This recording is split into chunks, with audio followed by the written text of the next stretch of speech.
Okay, so now coming back to, sorry, not coming back. Let's start in this 26 impairment of assets. Now इस assets के अंदर इस mostly तीन sums institute ने add की हैं जिसमें से first and third is quite manageable and but question number 2 is quite interesting based on the basis of appendix. So let us see question number 1 first. What was that? A acquires entity B for 50 million, of which 35 million is the fair value of identifiable entity बस assets कहानी है ये acquired. दिख रहा है और ये क्या ये दिख रहा है? INA. INA दिख रहा है. तो फॉर श्योर यहाँ से क्या दिख रहा है कि 15 मिलियन क्या है? Goodwill. The acquisition of B Limited is to be integrated into two of entity A CGUs with the net assets being allocated as follows. Okay, एक सिंपल सी कहानी है. ए बी को एक्वायर कर रहा है और एक्वायर करने के बाद है ना वो जो उसके एसेट्स है ना बी के, वो ए के पास है ना दो सीजीयू है. ए के पास सीजीयू 1 और सीजीयू 2 ए के पास. वहां पे इनको एडजस्ट कर रहा है कि ये वाला जो एसेट है ये it can go to CGU 1 और ये सीजीयू 2. बस उसने खाली क्या किया, अपने अपने सीजीयू ग्रुप में इन एसेट्स को ऐड कर दिया. 35, ये देखिए 35 यही. ठीक है, आगे. In addition to the net assets acquired that are assigned to CGU2, the acquiring entity expects CGU2 to benefit from certain synergies related to the acquisition. Example, CGU2 is expected to realize higher sales of its product because of access to the acquired entity's distribution channel. ठीक है, वो कह रहा है कि जो हमने assets बांटे हैं, जो एसेट सीजीओ 2 के अंदर बांटा है, जो एसेट लाए थे वहां से सिनर्जी बन के आएगा. सिनर्जी मतलब क्या था? एसएम में सीखा था किसी में 1 + 1 = 11 बन जाता है, मतलब ज्यादा बेनिफिट बन के आएगा. और वो बोलता है जो दूसरा है कुछ उसमें खास कुछ है नहीं, तो ये बोल दिया. इसलिए उसने क्या बोल दिया, there is no synergic goodwill attributable to other CGU. वो बोलता है मेन बेनिफिट से ही आ रहा है, अदर सीजीयू से तो बेनिफिट नहीं आ रहा है. आगे. Entity A allocated the PC of the acquired business to CGU1 and CGU2 as 33 million and 70 million respectively. 50 भेजा है, जो 50 भेजा है ना, वो ये क्या बोल रहा है? यही 50 का ब्रेकअप है. ये क्या बोल रहा है? हमने इस तरह से बांट दिया है कि 50 में से हम तो भाई ये मानेंगे 33 हमने सीजीयू 1 के लिए दिया है और 17 सीजीयू 2 के लिए. वो बोल रहा है गुडविल का एलोकेशन निकालो. देखना फंडा बहुत सिंपल है. जब उसने खुद करके दे दिया है 33 17 इसका हो गया और जो 35 का भी ब्रेकअप उसे खुद दे दिया 25 और 10, तो 8 और 7 गुडविल हो गया. सब तो करके दिया क्वेश्चन में. करना क्या तुमको क्वेश्चन में? बताइए. क्वेश्चन नंबर 3 आ जा. पढ़. On 1st Jan year 1, entity Q purchased a machine costing 2,40,000 with an estimated useful life of 20 years and an estimated zero residual value. Depreciation is computed on straight line basis. The asset had been revalued on 1st Jan year 3 to 2,50,000. But with no change in useful life at that date. On 1st Jan year 4, an impairment review showed the machine's recoverable amount to be 1 lakh and its estimated remaining useful life to be 10 years. Okay, year 3 and पर देख इधर asset का value, carrying value क्या बचेगा ऐसे year 3 के and में? Carrying value क्या बचेगा? 240,000 स्क्रैप को divided by 20 divided by 20 into 17. 2,04,000. 2,04,000. पक्कू? हाँ, एक ठीक है। करते अच्छा, ये हैं। 2 4 था, लेकिन उसने उन्होंने क्या किया, उन्होंने इसको रीवैल्यू कर दिया। देख यहाँ पे, ए सॉरी याद है, ए फर्स्ट जैन पे फर्स्ट जैन को आएगा किया है, ना, तो ये 17 वही नहीं, मैं 18 आ जाएगा यहाँ। 18 आएगा। हाँ, 2,16,000। 2,16,000 16,000।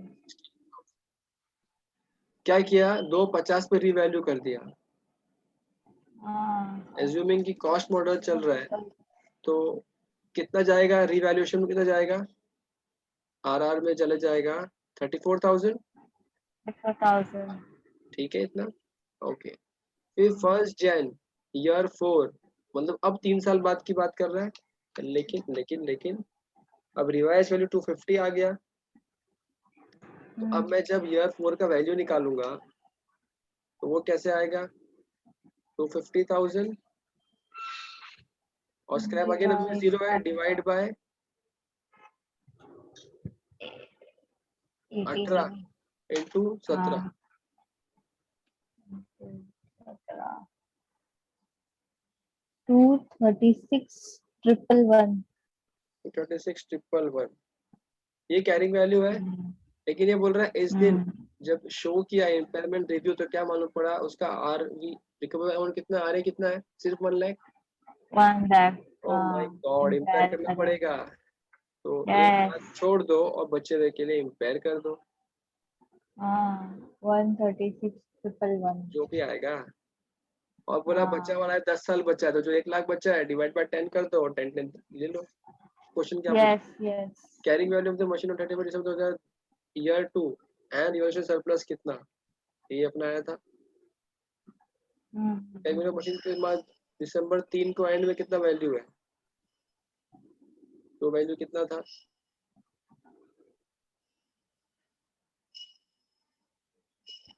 दो पचास। 250 कहाँ से आया इसका, हाँ, वो रिवैल्यू किया ना, लाया ना अच्छा वो 250 पे। कॉस्ट पे मेंटेन कर रहे हैं ना वो लोग, सॉरी। हाँ तो वो फिर तो उन्होंने 216 को ही चलाया, मैंने रिवैल्यूएशन हाँ। कुछ ले लिया बीच में बाय मिस्टेक। उन्होंने क्या किया, उन्होंने 216 पे ही चलाया, 216 डिवाइड बाय 18 का कितना आता है,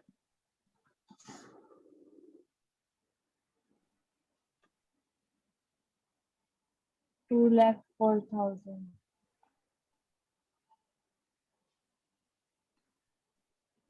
60 आ रहा है इनका। क्या कर रहे हो, क्या चेक कर रहे हो? 34,000 तो आ गया है ना पहले अपना। अरे ये लोग यहाँ पे क्या बिगनिंग अलग से लिखा है, कंफ्यूज कर दिया हाथ में, बट वही मैं तो ईयर एंड पे चल रहा क्या। था, बट राइट था अपना पहले आया से। तो आंसर बराबर था, वही तो है तुम्हें ना, सच बोल रहे हो। तो ये लोग ने 2 2 बार लिखते हैं एक ही चीज को।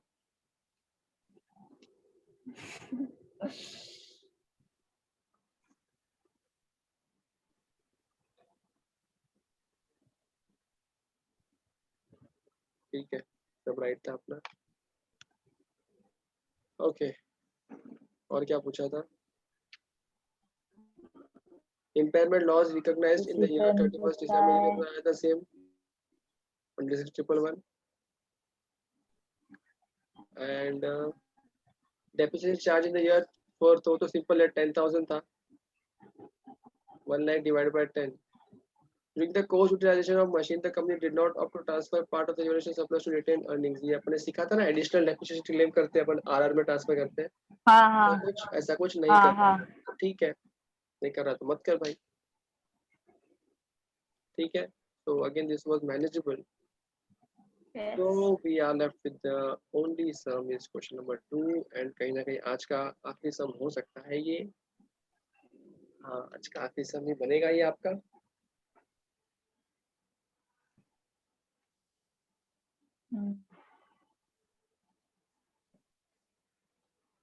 ओके,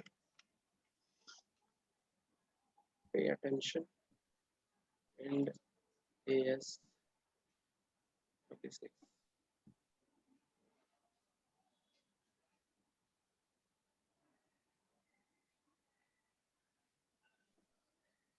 पढ़ो ध्यान से।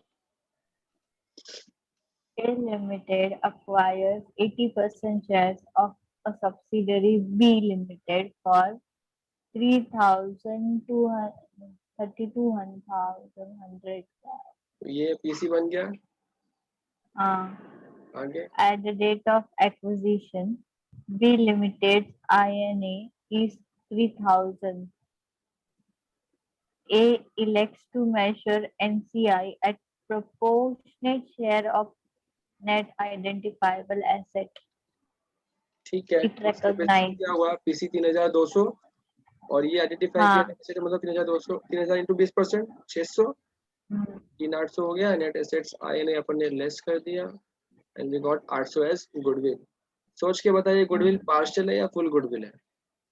पार्शियल है। पार्शियल है।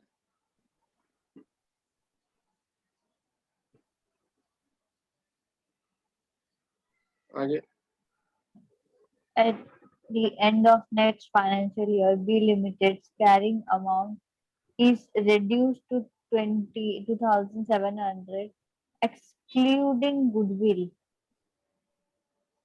कैरिंग अमाउंट कम हो गया। अच्छा, अपने को ऑलरेडी पता है गुडविल कभी भी एमोटाइज नहीं होता है, वो हमेशा इम्पेयरमेंट के लिए टेस्ट होता है। करेक्ट है। तो कैरिंग वैल्यू 2700 हो गया। 2700 कैसा है, आपने लेना देना नहीं है। 2700 कैरिंग वैल्यू आ गया। अब उस दिन का RA क्या है? देख, RA किसका होता है हमेशा? RA पूरे एसेट्स का होता है ना। अच्छा, तो कहना है 2700 में गुडविल नहीं है, goodwill should be added to compare with RA। Correct है, बिकॉज पूरे एसेट्स का है। तो केस 1 हम लोग पहले सॉल्व कर रहे हैं, जो कि है 2000। अच्छा, एक छोटी सी बात देख, आगे बढ़ता हूँ। एग्जाम में इट गिव्स यू कंफ्यूजन का वाइब्स। एग्जाम में we think a lot more than required. क्या लिखा है देख, 3200 1000। अपन तुरंत सोचते हैं 3200 1000 क्यों लिखा है साथ में, कुछ गड़बड़ है क्या?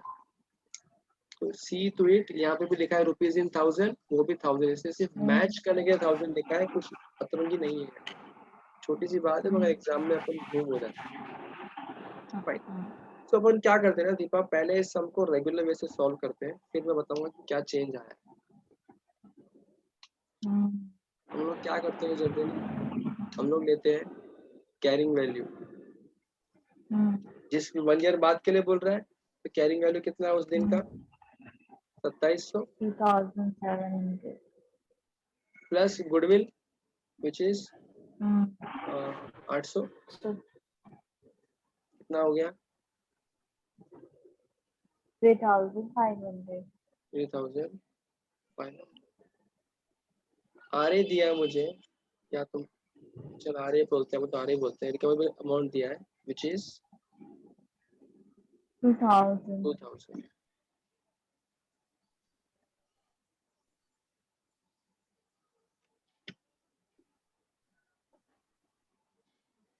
ठीक है, तो in this case nothing else is mentioned over here.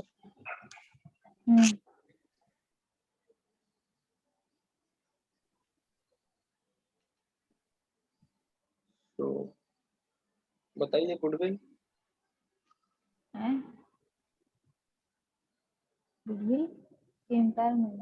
Sorry, impairment 1500। 1500।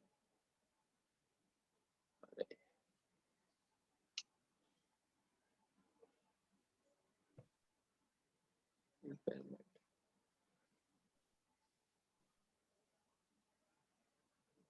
1500। अब हम क्या करेंगे, इसको एलोकेशन करेंगे। एलोकेशन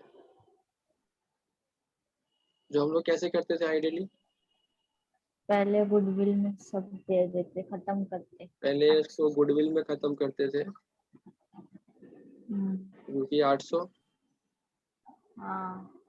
और बचा हुआ क्या कहते थे? अदर एसेट्स कितना आएगा? 700. 700। अच्छा, नाउ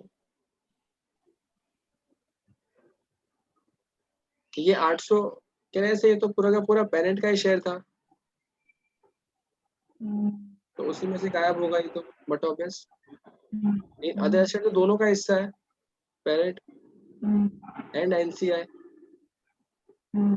पेरेंट का शेयर था 80%, एनसीआई का शेयर था 20%। क्या आएगा बताना जरा? 560 पेरेंट 560 और एनसीआई का और 140. 140। ओवरऑल अगर अपन चेक करें एलोकेशन तो ऐसे आने वाला है, पेरेंट के हिस्से में आएगा इम्पेयरमेंट 800 प्लस 560 का, विच वुड बी 1360, और सब्सिडरी नहीं एनसीआई का आएगा 140। कोई दिक्कत? This was something Deepa what we used to do as a jugaad. This was known as, मैं अभी सॉल्व कर रहा हूँ फिलहाल के लिए केस 1। केस 1 में वी आर सॉल्विंग शॉर्टकट। अभी हमने शॉर्टकट मेथड से सॉल्व किया, ठीक है। Now why do we call it a shortcut? Because जहाँ पे तो अपन कंपेयर देख क्या कर रहे हैं, अपन कंपेयर कर रहे हैं कैरिंग वैल्यू को, we are comparing this carrying value with this RA, where this RA is for entire assets. Entire assets की आज की वैल्यू, एंटायर एसेट्स की आज की वैल्यू का मतलब ये है दीपा कि उसमें एनसीआई के शेयर का भी ट्रू वैल्यू और पेरेंट के शेयर का भी ट्रू वैल्यू का आज आ रहे हैं आज। लेकिन हमने कैरिंग वैल्यू में जिसको कंपेयर किया किससे लिया है? 2700 तो पूरा एसेट सबका वैल्यू लिया है, लेकिन गुडविल सिर्फ किसका लिया? पेरेंट का, है ना। तो जैसे अपन ने मैथ्स में सीखा ना, एक्स को ही एक्स से कंपेयर करते हैं। अब ये क्या हो गया ना, दोनों सेम लाइन पे नहीं खड़े दीपा, है ना। ये तो है कंप्लीट सब कुछ मिला के, ये x नहीं है, दिस इज एक्चुअली y, और ये भी x होना चाहिए ताकि हम x प्लस x कर सकें। तो यानी कि जो 800 का पार्शियल गुडविल है, जब तक वो फुल गुडविल नहीं आता तब तक there is an issue with this particular thing। अच्छा, अभी जो अपन ने जिस तरीके से किया ना, ये आंसर मैच हो जाएगा रिवाइज्ड जो अपेंडिक्स का मेथड है उसके साथ भी मैच हो जाएगा, तो प्रॉब्लम नहीं आएगा मैच होने में। लेकिन कहाँ मैच नहीं होगा ये मैं अभी बताता हूँ देखो टुवर्ड्स द एंड। फिलहाल क्या करते हैं हम लोग, फिलहाल हम लोग नेक्स्ट मेथड से सॉल्व करते हैं। We are again doing the same, case 1 ही कर रहे हैं वाया अपेंडिक्स मेथड। ओके, इसमें क्या होगा, अगेन सेम मेथड है। कैरिंग वैल्यू तो कैसे आएगा, 2700 तो है ही है, plus goodwill. This goodwill 800 is किसका शेयर? पीस का share. Well I also need to have NCI का share, I should also have NCI का share, but I don't know कितना। What we can easily do is there are multiple ways of doing it. One of the way कि 800 is 80%, 80% कितना? 200। Can I say now we can very well say, अब ये जो carrying value है plus कर सब कुछ 3700। Can I say now this is, ये हो गया एनसीआई का share, NCI share of goodwill. Now मैं बोल सकता हूँ कि now we are comparing mango versus mango. Carrying value में भी मैंगो है, पूरा मैंगो तैयार हो गया है, फुल वैल्यू आ गई है, और सामने जो मैं कंपेयर कर रहा हूँ विच इज आरए, वो भी फुल है, which is 2000। In this case, Deepa, what is our impairment loss? 1700। So next step but obvious would be allocation. 1700 का हम जब एलोकेशन करेंगे,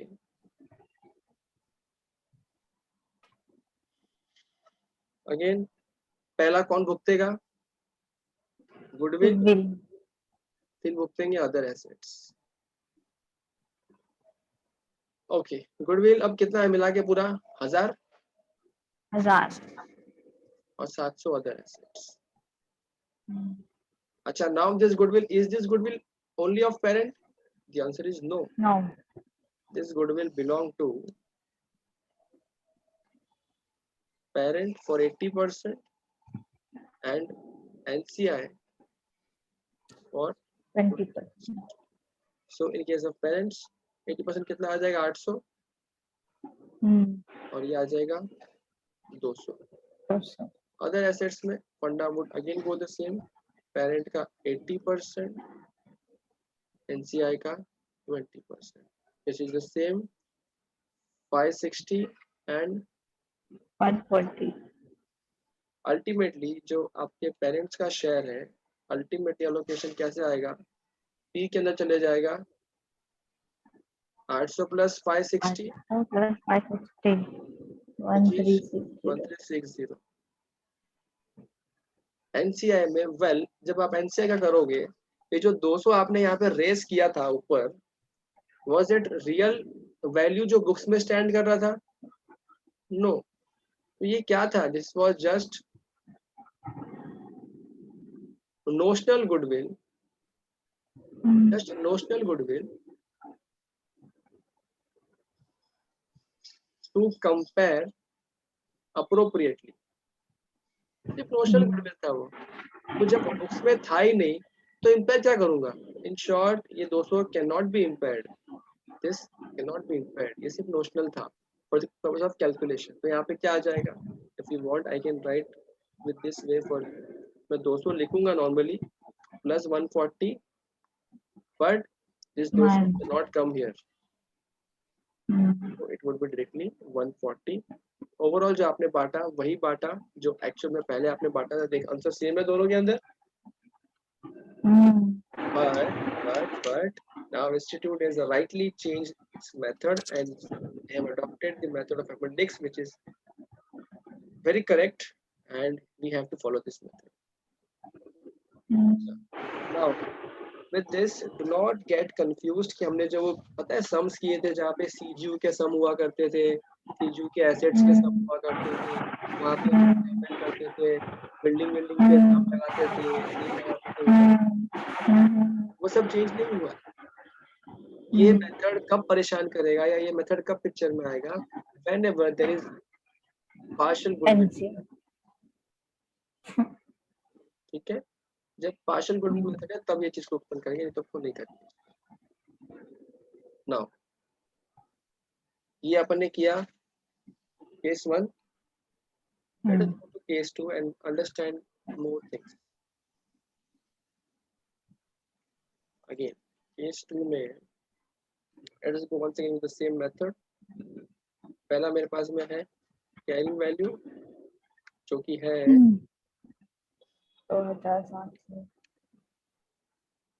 2700 प्लस गुडविल का 800 प्लस 200 निकाला वो।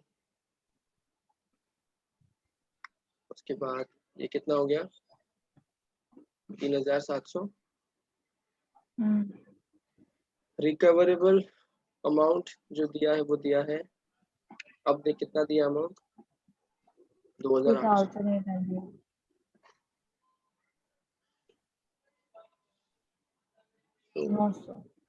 impairment losses 900।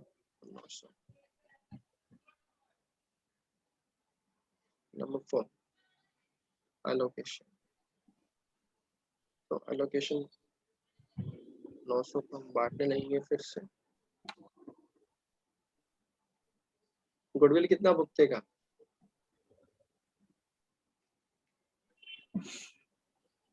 900 या 800। You say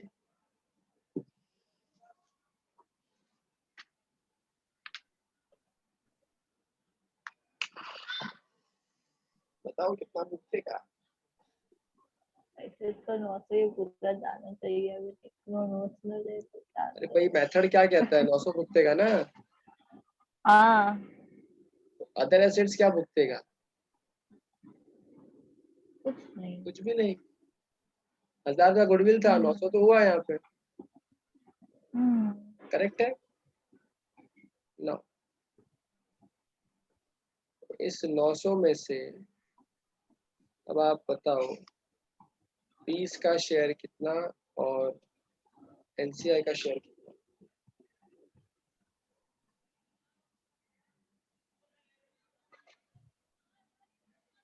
हाँ तो 20 80%, 20%, 720 कितना है? 720 और ये वाला 180।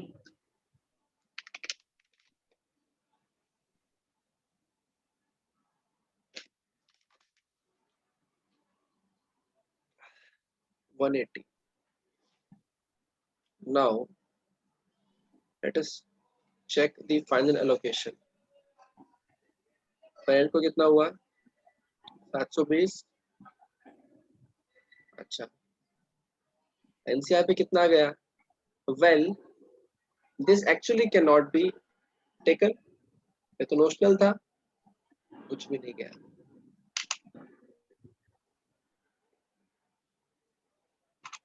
लिख देता हूँ तेरे लिखने के लिए 0।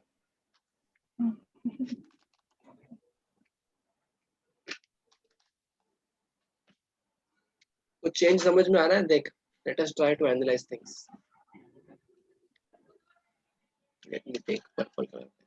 सपोज तू इस मेथड से नहीं करती, अगर करती रेगुलर मेथड से तो तू क्या करती? यहाँ 3500 लेती और यहाँ 2800 रहता, तो तेरा इम्पेयरमेंट लॉस कितना आता? 700। और तू हैप्पीली तूने सीखा है, एक ही चीज सीखा है बचपन से। क्या सीखा है? कि किसका है 700? गुडविल का है। गुडविल का है। तो क्या करती? 800 में से 700 गुडविल का लेस कर देती और गुडविल 100 का बचता। लेकिन Yes. दीपा प्रॉब्लम ये है कि ये जो 700 रुपए का इम्पेयरमेंट लॉस है, क्या ये सिर्फ और सिर्फ पेरेंट का लॉस है? नहीं ना, बट यहाँ पे तो गड़बड़ दिख रहा है, पूरे बिजनेस का लॉस है। तो दोनों को एलोकेट होना चाहिए, इसलिए रिवाइज मेथड आया, अपेंडिक्स के हिसाब से मेथड आया जो बेटर टर्म्स में चीजों को डिसाइड कर रहा है।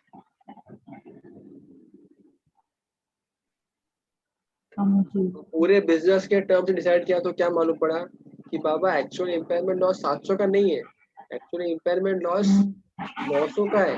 इसमें से 720 से पेरेंट को अपना गुडविल इम्पेयर करना पड़ेगा। तो अर्लियर तेरा जो पेरेंट का एग्जांपल था उसमें तेरा 100 रुपए का वैल्यू बच रहा था गुडविल के अंदर, वेरेस अब वो कितना बचेगा? सिर्फ 80 रुपए का बचेगा। 80। ठीक है, so this does it truly? अब ये मेथड कब इस तरह से होती है? देख ऊपर तो आंसर सेम आ गया था, है ना? यहाँ पे आंसर सेम क्यों नहीं आया? And why do we call our old method as a shortcut method?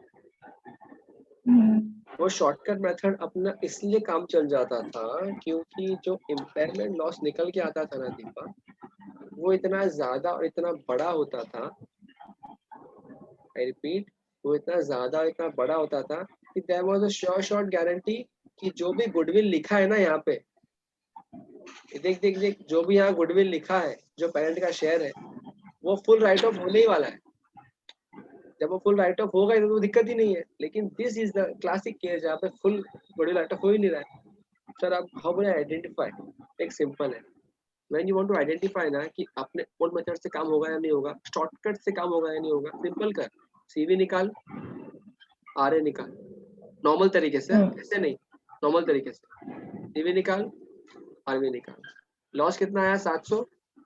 अब देख इस लॉस से तेरा पूरा जो गुडविल था पेरेंट का सेट ऑफ हो रहा है क्या? The answer is no, set off नहीं हो रहा है ना, तो मतलब तेरा शॉर्टकट मेथड यहाँ पे काम नहीं करेगा। Have a look on the previous one.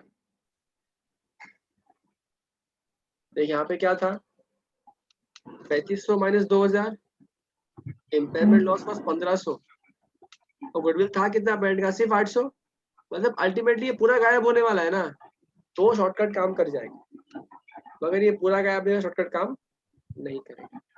Exam में अब सर ये बताओ, एग्जाम में कौन सा मेथड से करना है? एग्जाम में अब इस मेथड से नहीं करना है, ये नहीं करना है, ये नहीं करना है, नहीं करना है, ठीक है? अपेंडिक्स के मेथड से करना है।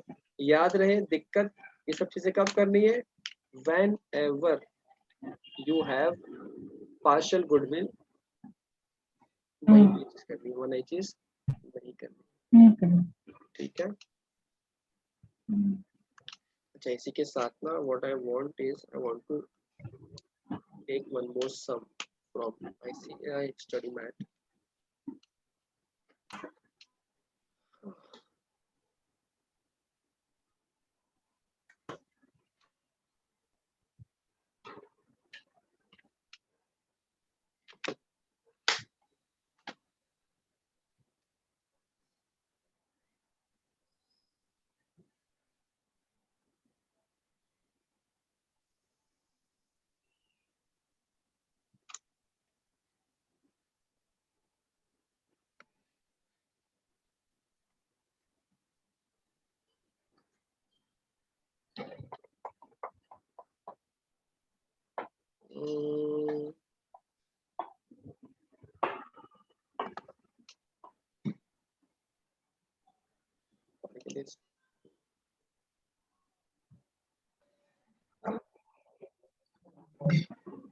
Okay, so have a look on this sum. थोड़ा सा अलग है बट अच्छा है। देख, parent acquires 80% ownership interest in subsidiary for 2100, so it clearly means, अरे ये एक सेकंड सेटिंग चेंज कर,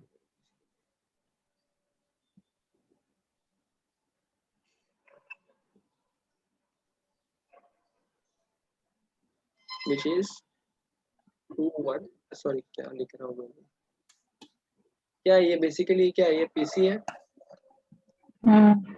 At that date, subsidiaries net identifiable asset have a fair value of 1500, तो ये हो गया INA.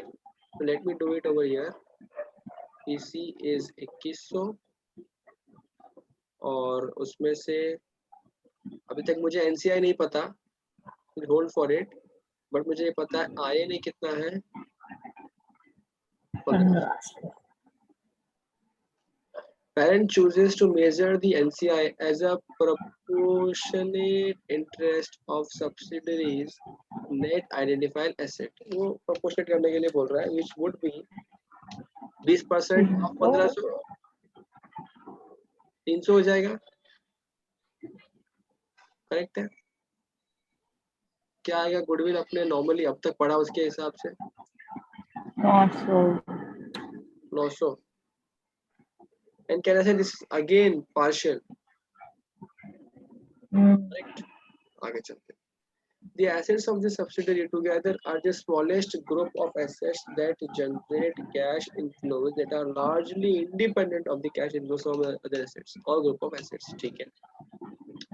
Since other cash generating units of parent are expected, ये यहाँ से मुझे थोड़ा सा और प्यार मोहब्बत से पढ़ना पड़ेगा.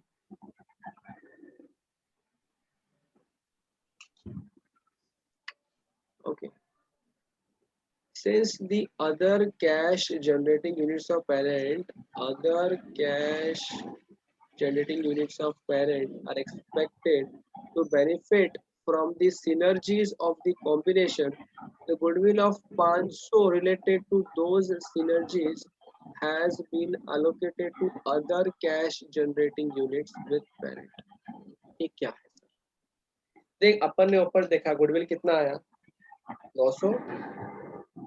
ये बोल रहा है इस 900 में ना पेरेंट बोलता है इतना अच्छा कमाल की जुगलबंदी बनने वाली है ना, ये पूरा 900 गुडविल है ना, इसका इल्जाम मैं नहीं डालूंगा किसी ट्रांजेक्शन पे या इसी पीसी पे या इसी बिजनेस कॉम्बिनेशन पे। मैं चाहूंगा इसमें से 500 का जो गुडविल का एक्सपेंस है ना, वो मैं अपनी एग्जिस्टिंग जो सीजीयूज है उनको दे दूं। ये उनकी वजह से मैंने ये खर्चा किया, not because of subsidiary. Let's take it this, 900 रुपए एक्स्ट्रा दिया मैंने, तो गुडविल कब निकल के आता है कि 900 एक्स्ट्रा दे दिया मैंने उस बिजनेस को लेके।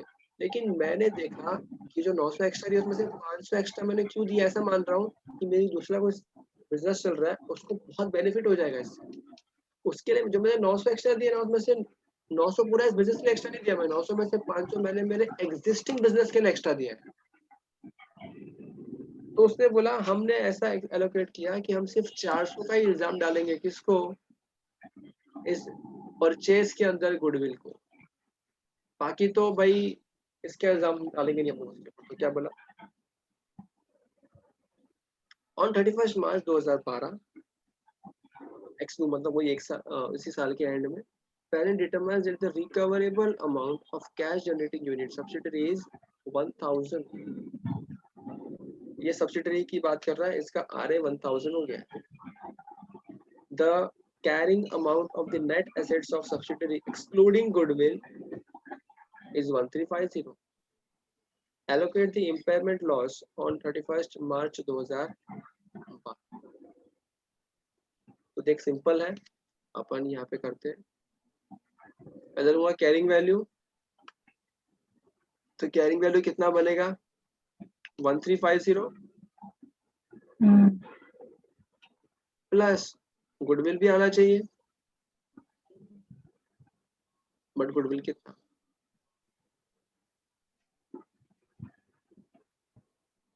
गुडविल कितना,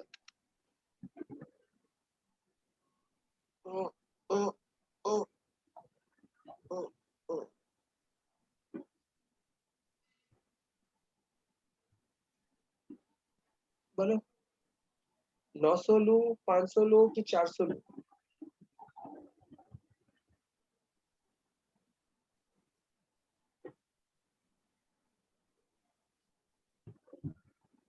अच्छा बता, मैं ये काम जो सब्सिडरी लिया है उसके लिए कर रहा हूँ या मेरे दूसरे सीजीयू के लिए कर रहा हूँ?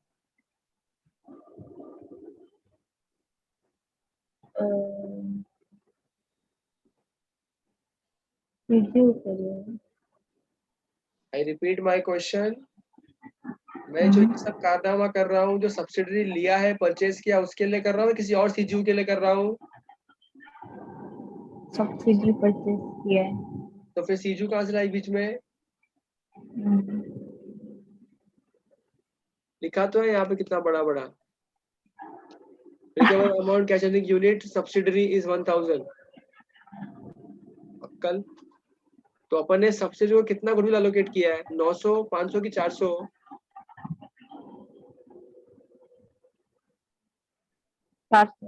हाँ कितना एलोकेट किया है? 400। बट कैन आई से 400 अगेन, ये पार्शियल गुडविल है, तो एक नोशनल और आना चाहिए यहाँ पे भी। अब नोशनल कितना आएगा, नोशनल, अरे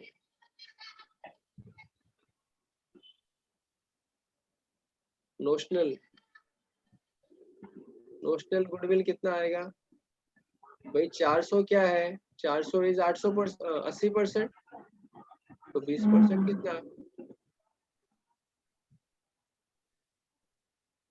100। तो ये आ गया 100। तो कैरिंग वैल्यू कितना बन गया,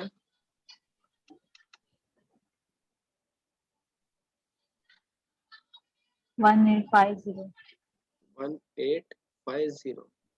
इसके बदले मेरे को RA कितना दिया है, रिकवरेबल अमाउंट 50 नहीं 1000 दिया, I'm so sorry, 1000। Therefore impairment loss would be 850। अब इसको अगर मैं अलोकेट करूंगा तो गुडविल कितना हिस्सा आएगा, 500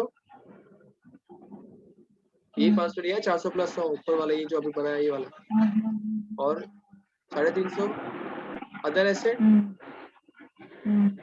तो जो गुडविल 500 है इसमें से पेरेंट का शेयर इज 80% और एनसीआई का शेयर इज 20%।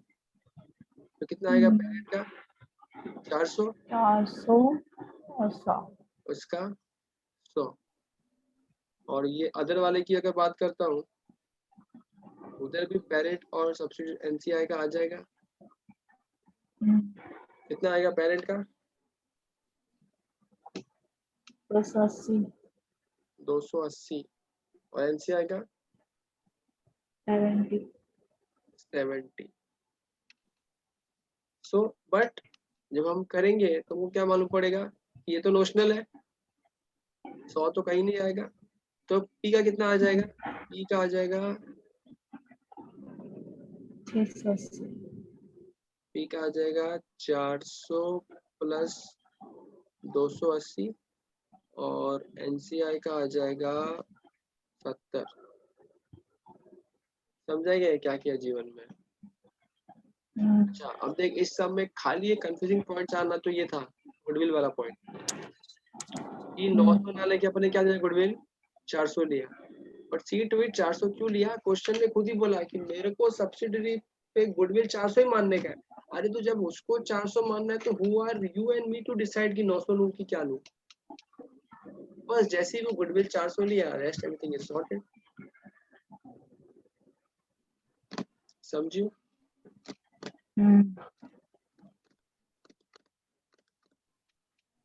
तो ये वाला सम अभी तक इन्होंने कैसे किया है? अच्छा तो यहाँ पे नहीं नीचे मिलेगा। क्वेश्चन नंबर 3 था ना वो, ये वाला। ये देख अपना भी ये 900 आया था।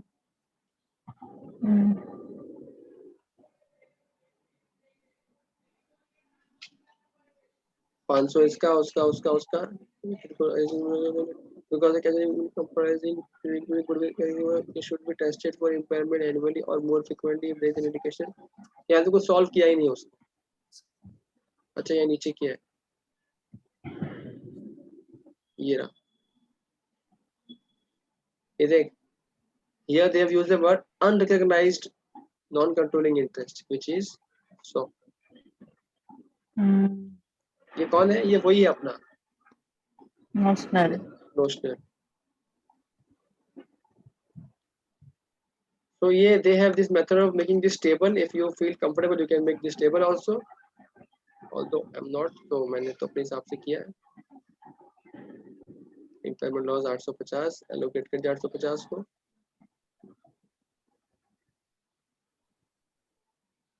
ठीक है? 350 तो नेक्स्ट सम आ गया। तो आई गेस pretty manageable था दीपा।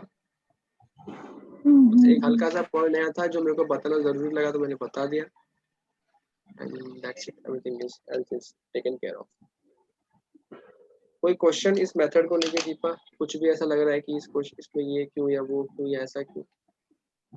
नहीं, बस माइंड में गांठ बांध लेना कि अब पुराने मेथड से नहीं करना है और ये खाली कब मस्ती करनी है? Only the sums when there is a sum of partial goodwill and we are doing impairment. So let me end this also.